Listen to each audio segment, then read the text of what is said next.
Welcome back to the Explanation Pro. Today I'll recap a sci-fi film called The Abyss. Spoilers incoming. The movie starts with a submarine called Montana encountering an unknown object approaching them underwater. The crew initially think that it belongs to the Soviet Union, which is currently in conflict with the United States.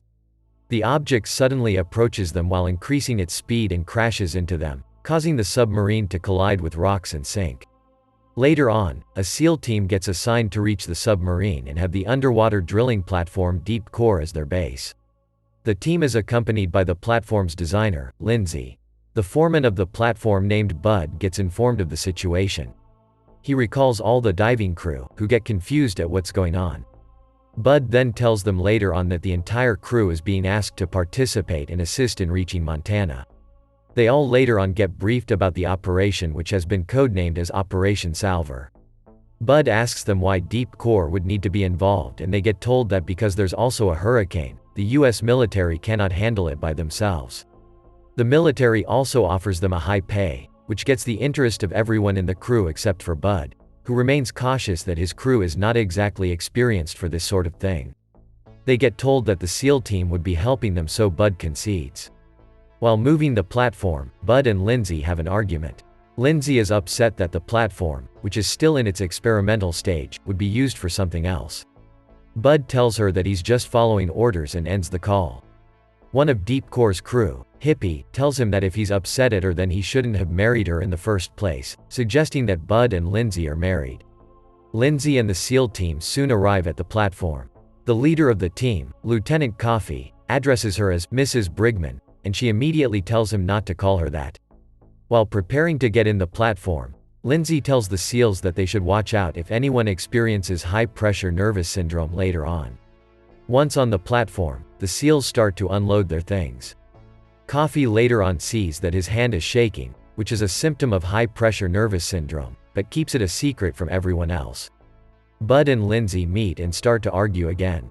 He takes her to an empty room for her to stay in while she checks on the platform's condition. Lindsay then notices that Bud is still wearing his wedding ring, and he quickly reasons that it's because the divorce isn't final yet.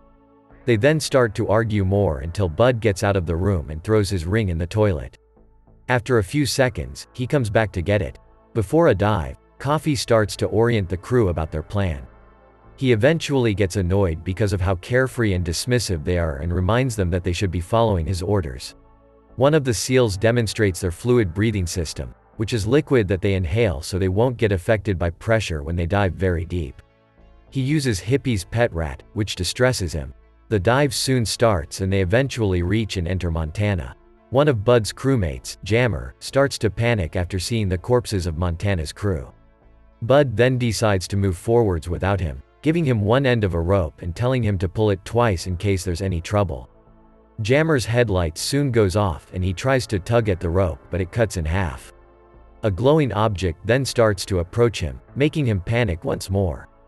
Bud eventually reaches him and finds Jammer having a seizure after breathing too much oxygen. Meanwhile, Lindsay asks if one of Bud's crew called One Night has seen the divers, but she says she hasn't. Her power then runs out and she sees the glowing object pass by before it swims away. The power comes back and Bud is calling for her backup. They return to Deep Core and the medic tells them that Jammer is in a coma. Later on, Lindsay tells Bud that she saw something during the dive, although Coffee thinks it's from the Soviets. She then says that it must be the same thing that Jammer saw that made him panic. Coffee and the SEAL team report back to their commanding officer. They also tell them about Lindsay seeing something and their suspicions of it belonging to the Soviets. Their commanding officer then tells them to proceed with retrieving one warhead from the submarine. Later on, the entire crew watches the news where the reporter talks about the mission they're involved in, although their names aren't mentioned. The reporter also mentions that the Soviet troops are closely watching the area they're in. Hippie then panics and starts to rant to Bud. He then says that the SEAL team knows more than what they're telling the rest of the crew. Bud then calls him out for thinking that everything is a conspiracy. One Night then tells Bud that the SEAL team took one of their mini-submarines called Flatbed and are about to leave even though the present hurricane makes it very dangerous. They return to Montana to get back a missile. Coffee's hand continues to shake while he navigates Flatbed. While waiting for them to come back to Deep Core, the crew continue to watch the news where reports say that the conflict between the United States and the Soviet Union is getting worse.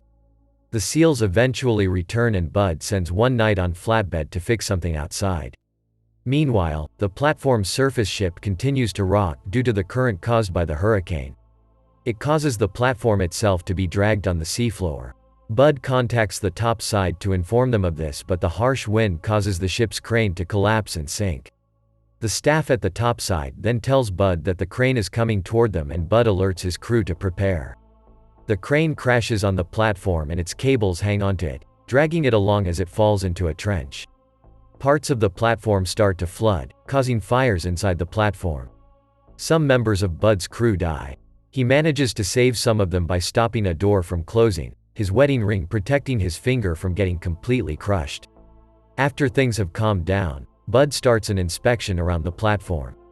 He then asks the SEALs if they found one of their missing companions, but they say that they haven't. Coffee then tells Bud that he took flatbed earlier because he was ordered to and that he didn't have any other choice. Lindsay then heads out for a dive and Hippie uses a submersible with a camera to go with her.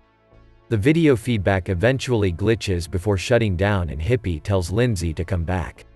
Her comms start to malfunction as well. The glowing object then appears behind her and lingers for a while before eventually leaving.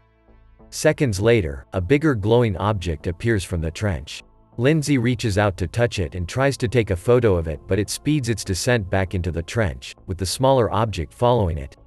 Lindsay shows the pictures to the crew and tells them that it's not human but still intelligent. She then labels it as non-terrestrial intelligence or NTIs. Bud then tries to tell her not to cause panic among the crew and finds it hard to believe what she's saying. Coffee starts to become paranoid because of the NTI, which he still thinks is from the Russians. The crew then starts to express their dislike for the SEAL team and tells him that they don't work for him. Bud and the rest of the crew later find out that the SEAL team is hiding a warhead in their room. Lindsay confronts them and wants them to get the warhead out of the platform, but Coffee refuses. They eventually leave the SEAL's room before Coffee starts to become paranoid. Bud then tells Lindsay that she should be careful around Coffee, pointing out that he's showing symptoms of high-pressure nervous syndrome.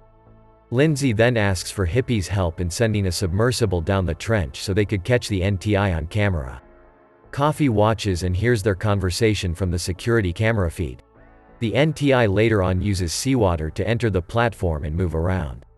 They reach the room where all the crew is sleeping and wake Lindsay up. She then wakes up Bud and the rest. The NTI mimics Lindsay's face and expressions, which makes her think that they're trying to communicate. It then leads them to the warhead but then disappears as Coffee closes a door on it and cuts it in half. They later discuss the NTI excitedly, but Coffee is still paranoid due to HPNS. Hippie catches the SEALs attaching the warhead to one of their submersibles and leads the warhead to the NTIs. Coffee catches him and drags him into the room with the rest of the crew. Hippie starts to explain the situation to them. Lindsay tries to convince Coffee to stop the warhead, but he tapes her mouth shut instead and throws her into the kitchen. He then threatens the others to follow her inside or be shot. He locks them inside and orders the other SEALs to guard the door. One of the two SEALs guarding the door starts to contemplate stopping Coffee while Lindsay continues to plead from the other side. He tells his companion that they don't have the authority to detonate the warhead, but the other SEAL doesn't budge.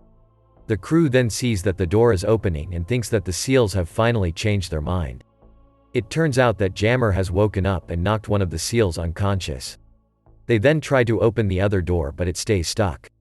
Bud then swims to another room to try to open it from the other side but encounters Coffee. He tries to sneak up behind the SEAL, but Coffee catches him and the two of them then start to fight. One crew member comes to Bud's aid, but Coffee immediately boards one of the mini-subs, taking the bomb with him. They open the door and let the other crew get in the moon pool. Lindsay then gets in one of the other mini-subs while Bud straps on a diving suit to catch up with Coffee. Bud initially succeeds in stopping the bomb, but the rope loosens and it swims towards the trench. He then gets inside Lindsay's cab and they chase after Coffee. They manage to hit his cab and make him crash, breaking both mini-subs. Coffee's sub tips over the edge of the trench and fall, imploding and killing him in it. Lindsay's sub then starts to flood and the power goes out. With only one diving suit, she then tells Bud to put on the diving gear back on and tow the minisub back to the platform while she enters into deep hypothermia. The sub gets entirely flooded and Lindsay enters that state. Bud then drags her body instead back and contacts Deep Core, telling them to prepare the necessary equipment to revive Lindsay. Once back on the platform, the crew struggles to revive Lindsay but manages to succeed. Bud later on uses one of the SEAL's fluid breathing system to go to the trench and retrieve the warhead. With the system on, he can't talk verbally and has to use a keypad to communicate back to the crew. Bud then starts the dive in the trench. As he goes deeper, he grows more incoherent. Lindsay tries to talk to him all throughout to keep him calm. He reaches the warhead and one of the SEALs teaches him how to disarm it. He succeeds but his oxygen level isn't enough to get back to the platform. He tells Lindsay that he loves her before waiting for death. Suddenly, an NTI approaches him and leads him back to their city deeper in the trench. It takes him into a room where he can breathe normally again and shows him snippets of the news about the escalating conflict and tsunamis happening all over the world. Bud realizes that the NTIs caused the tsunami and that it's because of the conflict between the two countries. The NTIs don't continue the tsunamis, much to his confusion, and he asks them why. They then show him his last message to Lindsay.